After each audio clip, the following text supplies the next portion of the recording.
Bonjour à tous et à toutes, je suis ravie de vous retrouver aujourd'hui en vidéo pour vous présenter mon second point lecture pour le mois de novembre. Dans cette vidéo, je vous parlerai donc tout d'abord de Cher Ijawel par Chimamanda Ngozi Adichie. Je vous parlerai ensuite de Jamais plus de Colleen Hoover.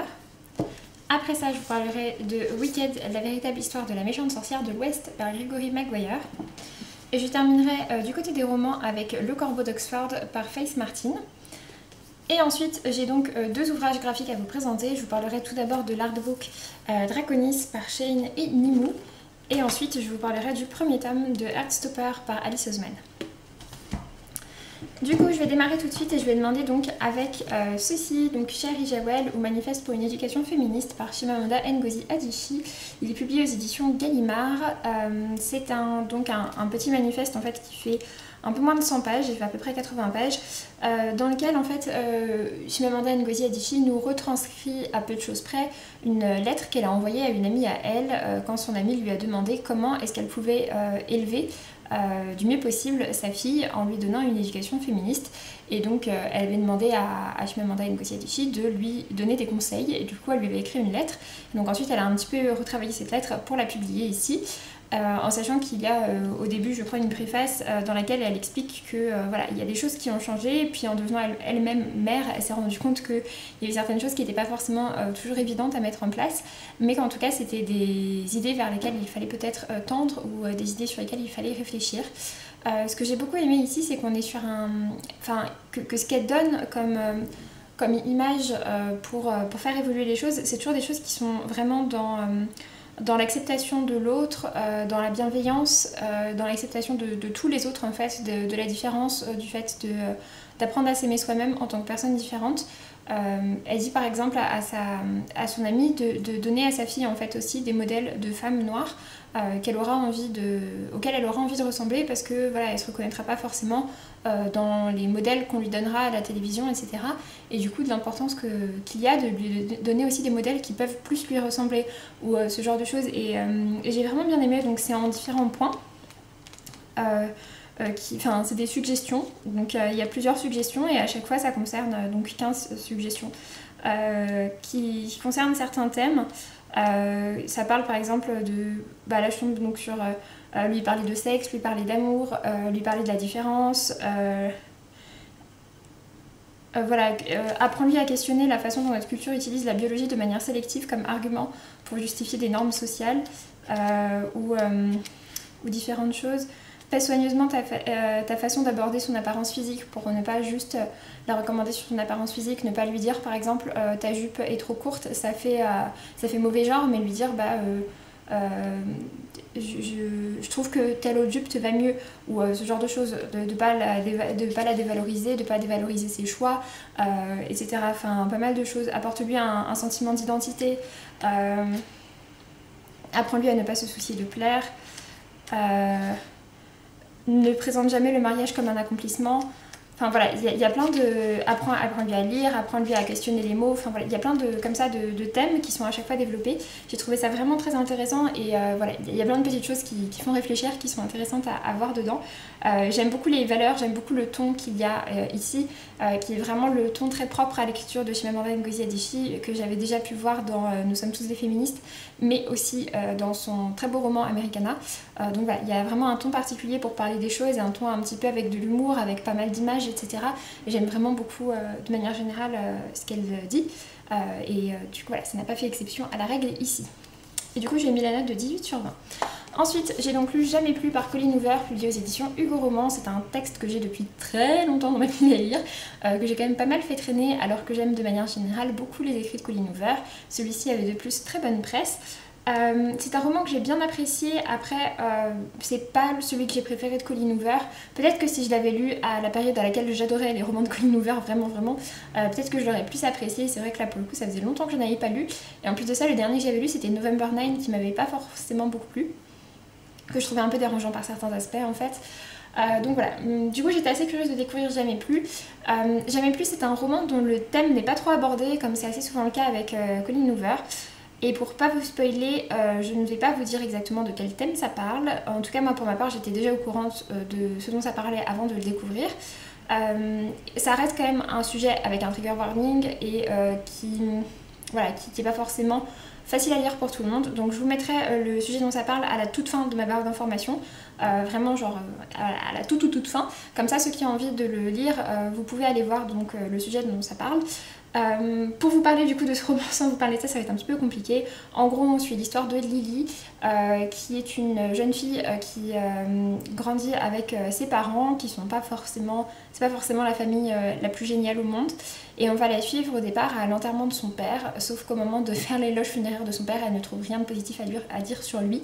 Et ça se passe juste avant qu'elle parte pour Boston, je crois. Oui, c'est ça. Et quand elle va partir à Boston, elle va rencontrer un jeune homme. Donc voilà, on a en partie son histoire avec son jeune homme, et puis en parallèle de ça, Lily repense donc du coup à ses fameuses années, notamment ces années autour du lycée, et de la rencontre qu'elle a fait avec un jeune homme à cette époque-là qui s'appelait Atlas et qui était SDF.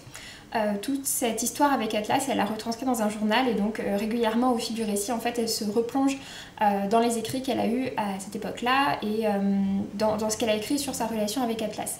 Du coup voilà, on a ces deux histoires un petit peu en parallèle, l'histoire ancienne et l'histoire actuelle à Boston. Alors en fait, moi du coup je savais le sujet dont parle ce récit, et du coup je me suis pas mal méfiée de tous les personnages en fait. Du coup voilà, j'ai pas forcément été aussi prise que ça par l'espèce de dualité que veut nous montrer Colleen Hoover. Colleen Hoover, à travers ce récit, essaie vraiment de nous montrer voilà, que dans l'amour, il y a des côtés très positifs et qu'il y a aussi des choses plus négatives. Et ce dont elle parle là, je pense que c'est quelque chose que j'aurais peut-être encore plus ressenti si j'avais pas su déjà de quoi ça allait parler, puisque du coup, voilà, c'est vrai que je n'étais pas hyper convaincue par les différents personnages, je me méfie un peu de tout le monde. Après, et je trouve également qu'il y a un personnage qui est un peu trop gentiment traité par Colleen Hoover. Pour ceux qui l'ont lu, il y a un épilogue à la fin du récit.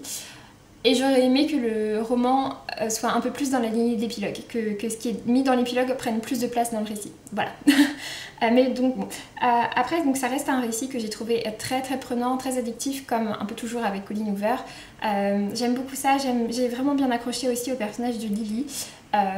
Et à d'autres personnages, notamment des personnages secondaires, je pense par exemple à sa meilleure amie Alyssa, que j'ai trouvé très chouette. Enfin voilà, il y a pas mal de choses que j'ai vraiment bien appréciées. Mais c'est vrai que c'était pas exactement ce vers quoi j'espérais que l'auteur s'oriente en fait un petit peu vers autre chose dans le récit, et c'est pas forcément le choix qui a été fait. Après, il y a certains passages que j'ai trouvé vraiment très chouettes, notamment un passage vers la fin, et la manière dont Lily en fait explique ses choix, je l'ai trouvé vraiment, vraiment bien faite. Donc voilà, du coup j'ai mis la note de 16 sur 20, c'est un récit que j'ai apprécié, même si c'est vrai que j'aurais aimé l'aimer encore plus. Ensuite, je vais donc vous parler de Wicked par Gregory Maguire, donc la véritable histoire de la méchante sorcière de l'Ouest aux éditions Brajlon. Il a été sorti une première fois chez Brajlon avec une superbe couverture en édition hardback, etc. Vraiment très chouette. Il s'est retrouvé épuisé assez vite.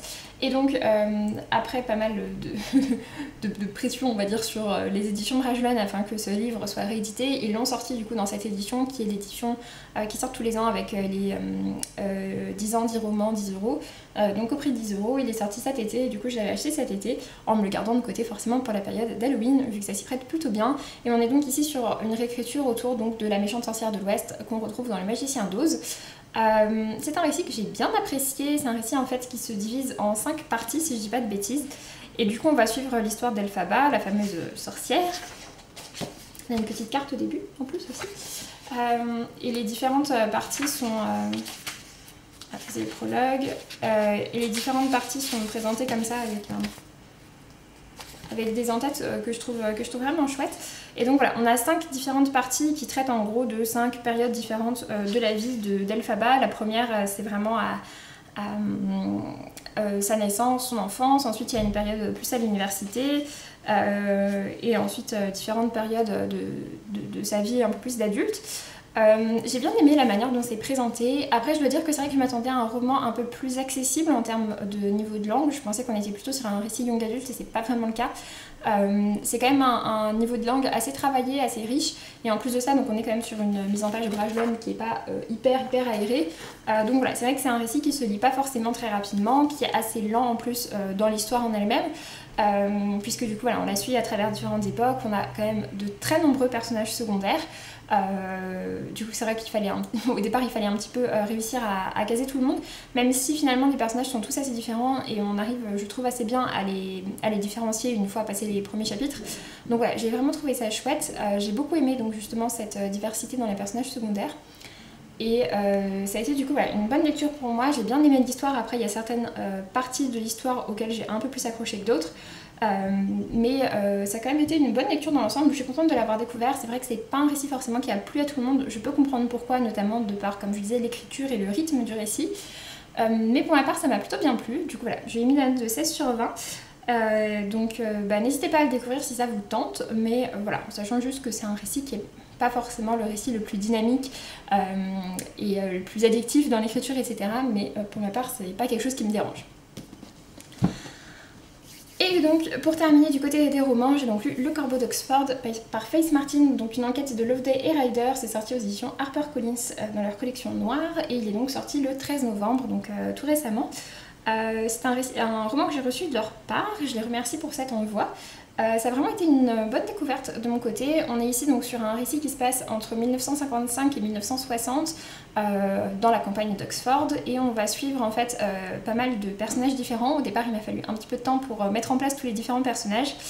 Et donc en fait parmi ces personnages que l'on suit, on a un coroner qui est un ancien chirurgien plus ou moins à la retraite, qui est donc devenu coroner après avoir fait des études de droit et qui est un vieil homme qui s'appelle donc Monsieur Ryder, Clément Ryder, c'est ça, donc qui est maintenant qui était médecin légiste aussi. Et on a également donc Trudy Loveday, qui est une jeune femme qui a décidé un petit peu de s'éloigner des conventions sociales et de ce que sa mère espère pour elle. En gros, sa mère espère qu'elle fera une bonne mère de famille, un beau mariage heureux et qu'elle aura de gentils petits-enfants. Sauf que Trudy Loveday, c'est pas trop ce qui l'intéresse et elle, ce qu'elle a réussi à faire, c'est de se faire embaucher comme stagiaire auprès de la police.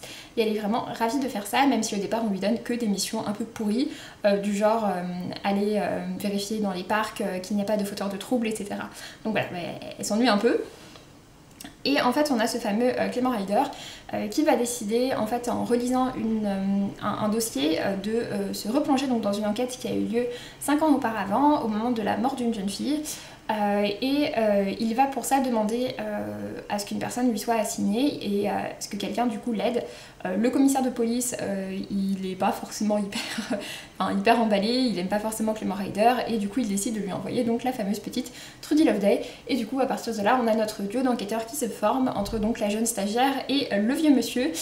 C'est un duo que j'ai trouvé vraiment très chouette, j'ai trouvé qu'il fonctionnait très bien. Après donc le récit fait un petit peu moins de 300 pages et ça prend quand même peut-être 100 pages avant que le duo se forme vraiment. Tout le début en fait, sinon on nous présente les différents personnages. En plus de ça, il y a également une enquête du coup en 1960 au moment où se passe le récit, puisqu'il y a un homme qui reçoit des menaces de mort et notamment des menaces de mort qui visent un de ses fils. Et du coup voilà, on va voir comment tout ça se mêle entre cette histoire-ci, l'histoire de la jeune femme qui est donc morte en 1955, et voilà, il y a différentes choses qui vont se relier. J'ai vraiment bien aimé tout ça, le côté campagne anglaise est assez présent dans ce récit, le duo comme je disais d'enquêteurs marche très bien. Après c'est vrai qu'il y a peut-être à peu près en gros les 80 premières pages à passer dans lesquelles on nous présente un peu tous les différents personnages qui vont avoir leur rôle à jouer dans cette histoire, avec un chapitre un peu centré sur chacun, et donc voilà, il faut un petit peu de temps pour mettre en place tous ces différents personnages et tout ça, mais ensuite tout se regroupe vraiment très bien dans l'histoire. Donc voilà, du coup j'ai bien aimé cette enquête. Comme c'est marqué donc une enquête de Loveday et Ryder, je pense qu'on peut espérer voir de prochaines enquêtes avec ce duo, et comme c'est un duo que j'ai vraiment bien apprécié et qu'il n'y aura plus à passer ce passage de rencontre entre les deux personnages et de duo qui se forment, eh bien je retenterai avec grand plaisir une prochaine enquête de ce duo. Et du coup je lui ai mis la note de 16 sur 20. Et donc pour terminer, j'ai deux titres graphiques à vous présenter. Tout d'abord j'ai donc Draconis par Shane et Nimue, qui est un petit texte que j'ai acheté lors du Salon du Fantastique, qui était en plus cette année centré sur les dragons, et Shane, l'illustratrice, était en dédicace. Donc voilà, du coup j'ai mon petit dragon à dessiner et ma petite dédicace. Et donc en fait c'est un artbook qui avait été proposé sur Ulule. D'ailleurs elle a lancé une campagne de financement qui est maintenant terminée pour le second tome, mais qu'on pourra après a priori commander sur son site internet, ce que je ferai probablement, ou sinon je l'achèterai sur un salon. Et donc en fait on a tout qui est présenté sous cette forme-ci avec des dragons par habitat, et à chaque fois donc des petites explications et des dessins. C'est un peu présenté donc à la manière d'un carnet de voyage. J'aime beaucoup J'aime vraiment beaucoup la mise en page, le travail éditorial, enfin auto-éditorial qui a été fait ici pour ce récit. Il y a vraiment de très chouettes illustrations. On a également quelques illustrations comme ça en double page. Donc voilà, vraiment un très chouette récit. J'ai beaucoup aimé toutes ces espèces de dragons, à chaque fois les petites explications qu'ils font sur chacune d'entre elles.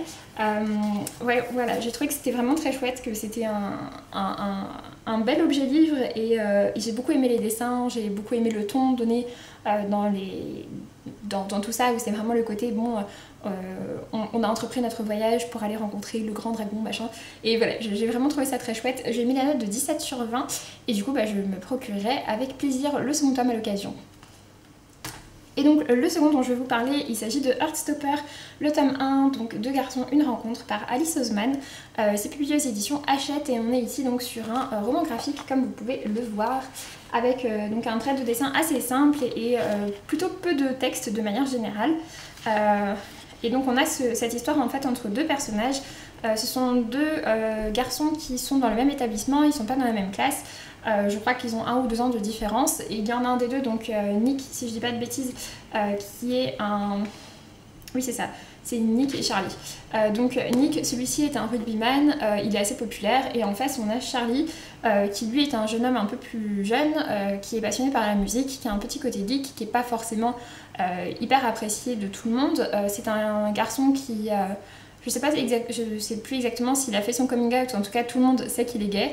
À la suite de cette annonce, il n'a pas forcément été très accepté par tout le monde, il a été rejeté par pas mal de personnes. Mais voilà, en gros ça s'est passé il y a quelques années. On n'est pas au moment où Charlie se fait harceler ou quoi que ce soit, mais on comprend que voilà, il n'a pas une très bonne... il n'est pas très apprécié de tout le monde, et notamment clairement juste pour cette raison-là en fait. Et donc en fait les deux vont être amenés à se rencontrer dans une sorte de groupe de travail qui réunit des étudiants de différentes promotions, et du coup ils vont se rencontrer à ce moment-là, et Nick va voir que en fait Charlie s'entraîne en athlétisme et qu'il court très vite, ils ont besoin d'un nouveau joueur de rugby, et du coup il va proposer à Charlie de rejoindre l'équipe de rugby. Et comme on peut s'en douter vu le titre, etc., il va donc y avoir une petite romance qui va s'installer entre ces deux personnages. C'est un récit que j'ai vraiment bien apprécié. En fait, j'ai beaucoup aimé le ton très mignon et l'histoire très positive qu'il y a dans ce récit. C'est-à-dire que voilà, même si on nous fait comprendre que Charlie a eu des problèmes au moment où les autres ont appris qu'il était gay, et que ça s'est pas forcément très bien passé, pour autant le récit n'est pas forcément là-dedans, il n'est pas du tout axé sur les aspects négatifs, même si également sur la fin du récit on voit qu'il y a certaines personnes qui se posent des questions, qui sont un peu en mode ah mais du coup il est gay, et enfin voilà, tout ce genre de choses, mais on a également pas mal de regards très positifs de personnages secondaires, et j'ai trouvé ça très chouette. Il y a différents personnages en fait qui vont les soutenir, qui vont leur dire que chacun fait ce qu'il veut, enfin voilà, et tout ça j'ai trouvé ça vraiment très chouette. Ça va du coup avec l'ambiance également donnée par les dessins, avec une ambiance plutôt mignonne, un côté positif en fait que j'ai apprécié dans ce récit. Après, j'ai pas trop compris la fin. En fait, je sais pas si la fin essayait de donner une sorte de suspense, alors que je trouve qu'on n'est pas vraiment dans des suspens, ou si la fin remettait un peu Charlie face à ses questionnements, et Charlie est du coup un jeune homme qui a pas forcément confiance en lui, si ça le remet un peu face à ses questionnements de est-ce que je suis assez bien pour mériter tout ça, etc. Qui sont des questionnements que je comprends tout à fait, mais du coup je savais pas exactement où mettre tout ça. Et puis donc en face de ça, forcément, on a les questionnements de Nick, qui a toujours pensé qu'il était hétérosexuel, et enfin... qui en tout cas a été catégorisé comme hétérosexuel par tout le monde, et qui se pose un peu des questions. Donc voilà, c'est un récit que j'ai bien apprécié. Le tome 2 sort en mars 2020. Je le lirai avec plaisir à l'occasion. Voilà, c'est un récit que j'ai trouvé tout mignon, et que j'ai trouvé chouette, même si c'est vrai qu'il y a ce petit bémol sur cette fin que j'ai pas trop compris. Je sais pas exactement ce que voulait faire passer Alice Oseman pour le coup dans cette fin. En tout cas, j'ai mis la note de 17 sur 20, c'est une lecture que je vous recommande. Sur ce, j'en ai donc fini avec ce point lecture, j'espère que ça vous aura plu. N'hésitez pas à me dire si je vous ai donné envie de découvrir certains de ces titres ou s'il y en a certains que vous avez déjà lus et à me donner votre avis dessus. Sur ce, je vous laisse donc et je vous dis à très bientôt pour une prochaine vidéo. Salut!